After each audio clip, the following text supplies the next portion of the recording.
If you became a United States citizen through naturalization in the last 5 years, there is a policy development happening right now that you need to understand immediately.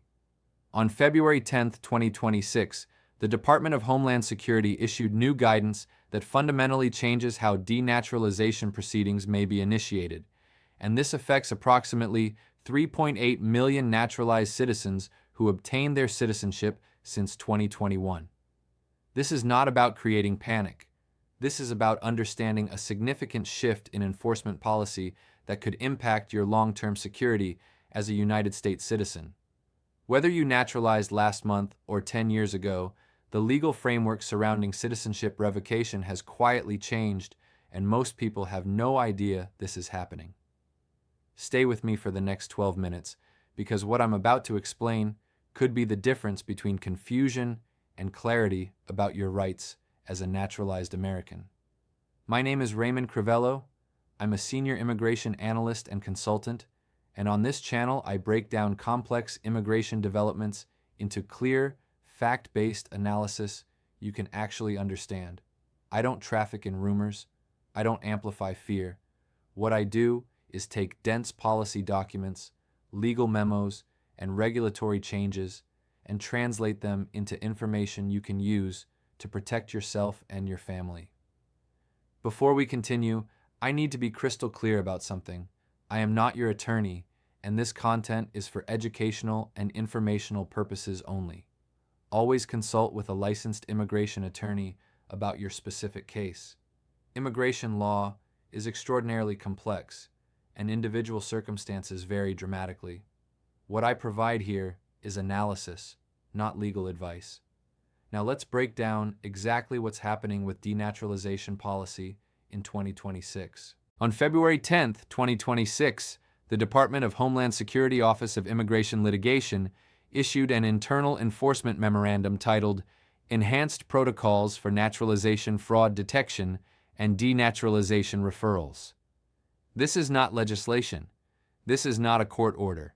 This is an administrative guidance document that instructs USCIS field offices and immigration attorneys within DHS on how to identify cases for potential denaturalization proceedings. Here's what you need to understand about authority.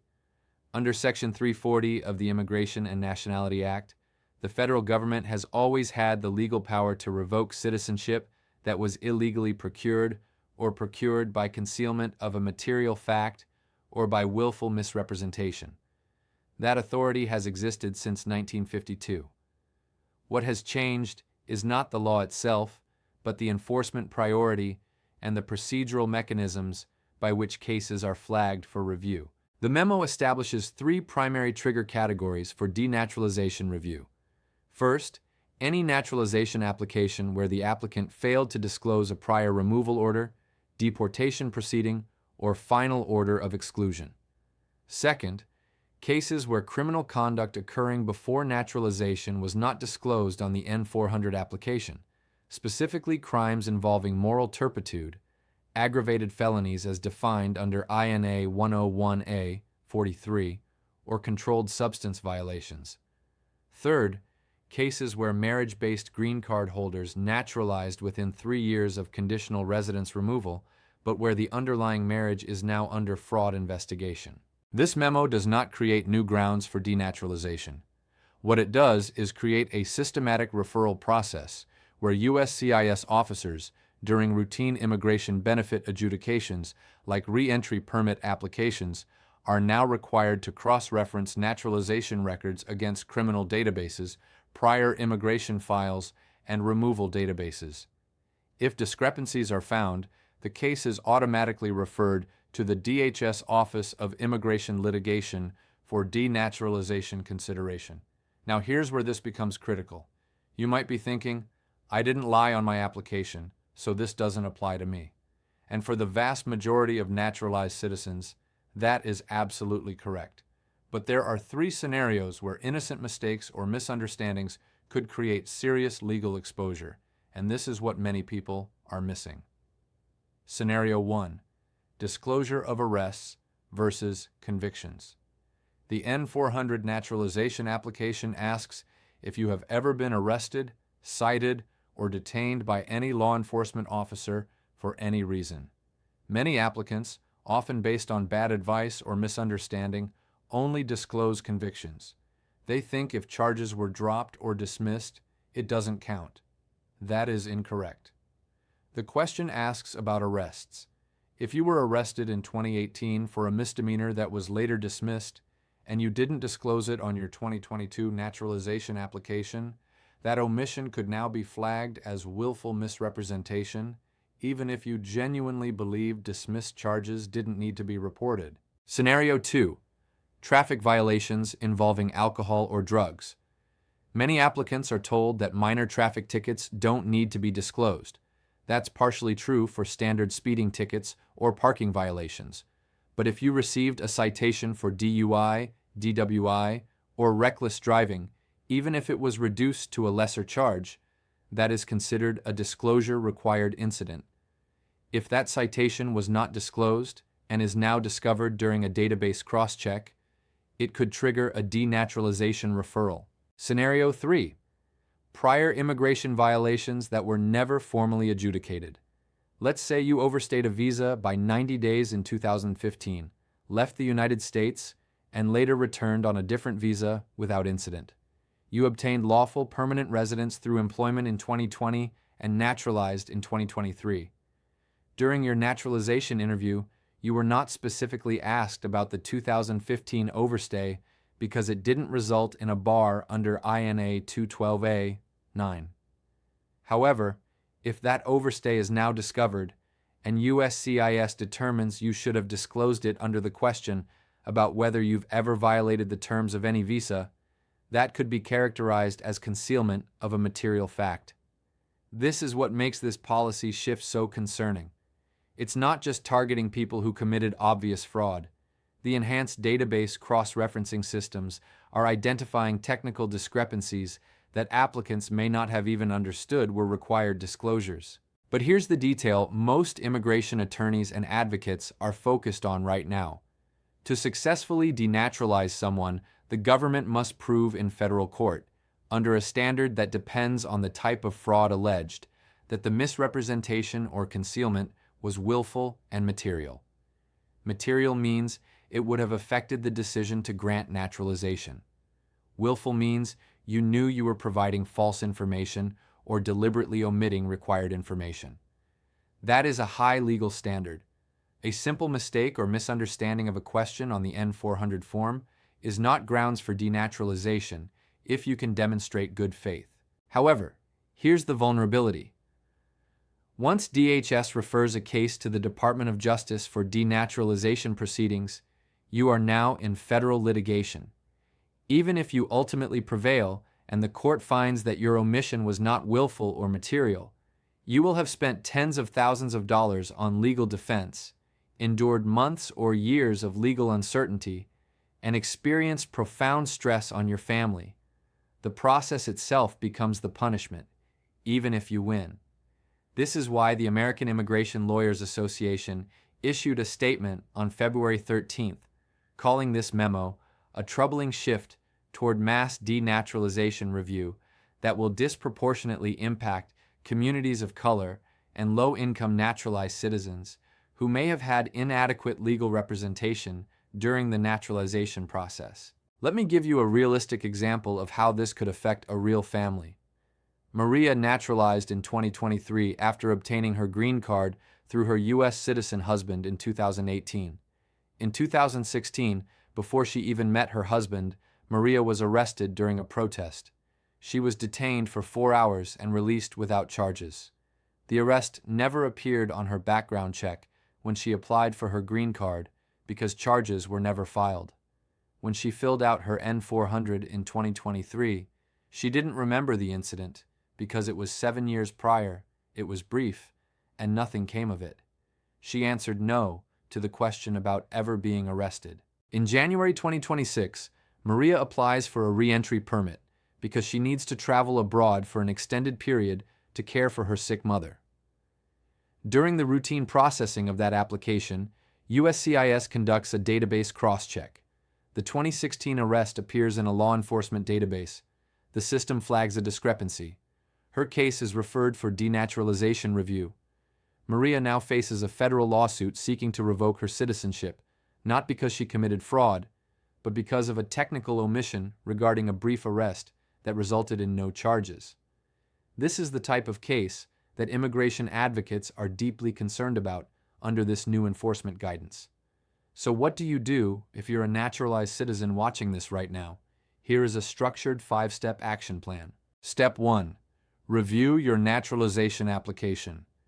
If you still have a copy of your N-400 form and supporting documents, go through every question you answered.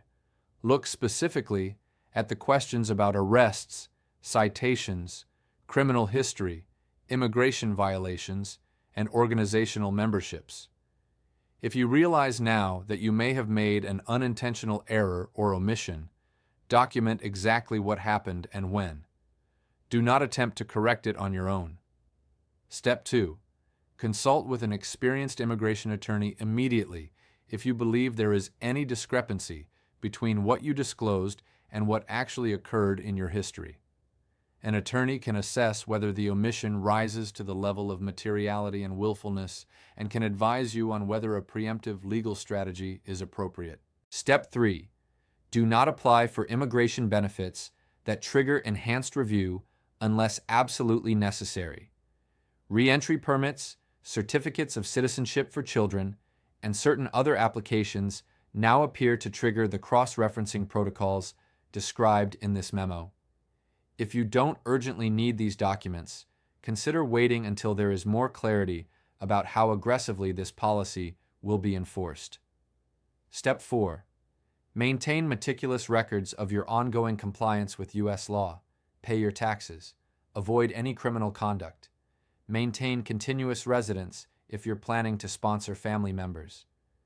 The stronger your post-naturalization record, the more difficult it becomes for the government to argue that any prior omission was part of a pattern of dishonesty. Step 5. Stay informed through credible sources. Follow updates from the American Immigration Lawyers Association, the Immigration Advocates Network, and channels like this one that provide fact-based legal analysis. Immigration policy is changing rapidly. Misinformation spreads even faster. Verify everything. Now let's talk about what happens next and what the realistic timeline looks like. This DHS memo is an internal enforcement guidance. It did not go through the formal notice and comment rulemaking process required under the Administrative Procedure Act. That means it could be challenged in federal court as arbitrary and capricious agency action. Multiple immigrant rights organizations are already exploring litigation options. However, litigation takes time. Even if a lawsuit is filed next month, it could be 12 to 18 months before a federal court issues a preliminary injunction or final ruling. In the meantime, the guidance is in effect. USCIS field offices are implementing the cross-referencing protocols now. We are likely to see the first wave of denaturalization referrals within the next 60 to 90 days. If this follows the pattern of prior denaturalization initiatives, the government will initially focus on cases with the most obvious discrepancies, criminal convictions that were clearly not disclosed, removal orders that were hidden, fraudulent marriages. But as the system becomes more automated and efficient, the scope will likely expand to include more marginal cases. Congress could intervene. There are members of both the House and Senate who have expressed concern about overly aggressive denaturalization policies. However, passing legislation that would limit DHS authority under Section 340 would require bipartisan support, and in the current political environment, that is highly uncertain. The most likely scenario is that this becomes a protracted legal and political battle that extends well into 2027. Before I close, I want to be very clear about why this matters so profoundly. U.S. citizenship is supposed to be permanent. It is the most secure immigration status that exists in this country. When you naturalize, you take an oath. You receive a certificate. You are told that you are now fully American with all the rights and responsibilities that entails. For millions of naturalized citizens, that status represents decades of hard work, sacrifice, compliance with complex legal requirements, and deep integration into American society. It affects your ability to vote, to sponsor family members, to travel freely, to work without restriction, and to live without fear of deportation. Denaturalization destabilizes all of that. Even the threat of denaturalization creates a chilling effect where naturalized citizens begin to feel like second-class citizens, perpetually vulnerable to government review of decades-old paperwork. That is not consistent with the principles of fairness and due process that are supposed to govern our immigration system. This is serious, this is real, and staying informed is not optional anymore. It is essential. If you want accurate, fast, and reliable immigration updates, subscribe to Raymond Crivello right now and turn on notifications. Immigration policy is changing rapidly, and staying informed is no longer optional. It's essential. In the comments, tell me what visa category you're in, or if you're a naturalized citizen, tell me how long ago you naturalized. Share this video with someone who needs to see it. Like this video to support factual immigration coverage. I'll see you in the next update.